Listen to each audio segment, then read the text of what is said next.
వర్గం మాత్రం జగన్ మోడీ భేటీని స్వాగతిస్తోంది. ఇలా ఎవరి వ్యూహాలు వారు అమలు చేస్తున్నారు. మొత్తానికి మోడీ జగన్ భేటీ ఏపీ పాలిటిక్స్ లో ఒక్కసారిగా హీట్ పెంచింది.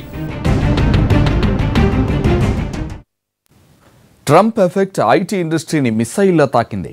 ఒకదాని తర్వాత ఒక దిగ్గజ సంస్థలు ఉద్యోగులను తొలగిస్తున్నాయి.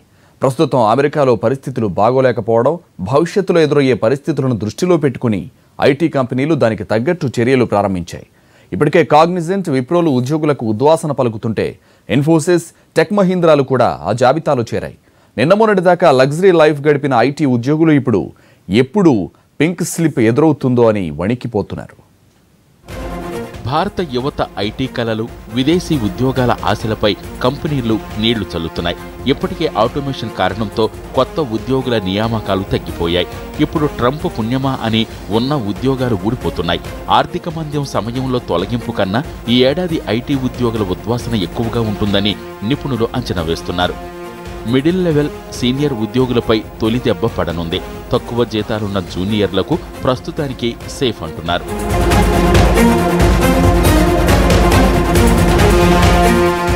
లాభాలు తగ్గిపోయి నష్టాల బారిన పడకుండా చూసుకోవడం, ఆయా దేశాల విధానాలకు అనుగుణంగా స్థానికులకు ఉద్యోగాలు ఇవ్వడం, సాంకేతిక అభివృద్ధిలో భాగంగా ఆటోమేషన్స్ను అందిపుచ్చుకోవడంతో ఐటీ ఉద్యోగాలపై భారీగా కోత పడుతోంది. ఒకదాని తర్వాత ఒకటి కంపెనీలు తమ ఉద్యోగుల సంఖ్యను తగ్గించుకుంటున్నట్లు ప్రకటిస్తున్నాయి. పనితీరు ఆధారంగానే కోతలు పెడుతున్నామని చెబుతున్నాయి.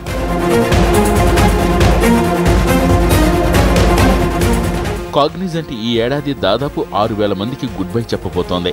అంటే మొత్తం వర్క్ ఫోర్స్లో దాదాపు 2.3% మందిని తగ్గించుకుంటోంది. ఉద్యోగులు స్వచ్ఛందంగా వైదొలిగేలా ప్యాకేజీలు కూడా ప్రకటించింది.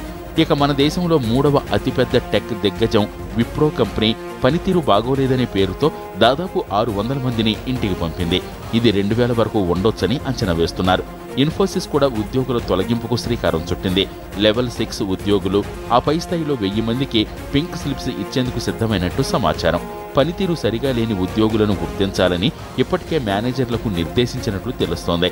అమెరికన్లకు 10,000 ఉద్యోగాలు కల్పిస్తామని ఇన్ఫీ ఇప్పటికే ప్రకటించడంతో ఇంకా ఎక్కువ మందినే ఇంటికి పంపుతారని సమాచారం. ఇక టెక్ మహీంద్రా కూడా ఖర్చు తగ్గించుకునే పనిలో పడింది. 100 మంది ఉద్యోగులను ఇంటికి పంపే ఏర్పాట్లు చేస్తోంది. ఎంతమంది ఉద్యోగులను తొలగించేది సంస్థ అధికారికంగా వెల్లడించినప్పటికీ అది 1,500 నుంచి 2,000 వరకు ఉంటుందని చెబుతున్నారు.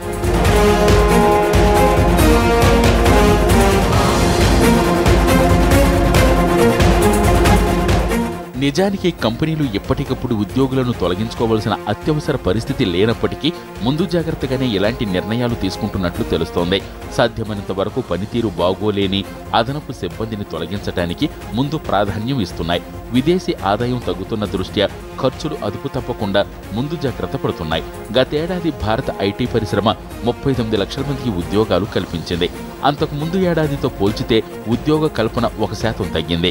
ప్రస్తుత పరిస్థితి చూస్తుంటే ఆర్థిక మాంద్యం నాటి రోజులు గుర్తుకొస్తున్నాయి. మాంద్యం కొద్ది కాలంలోనే తొలగిపోయినా ఇప్పుడు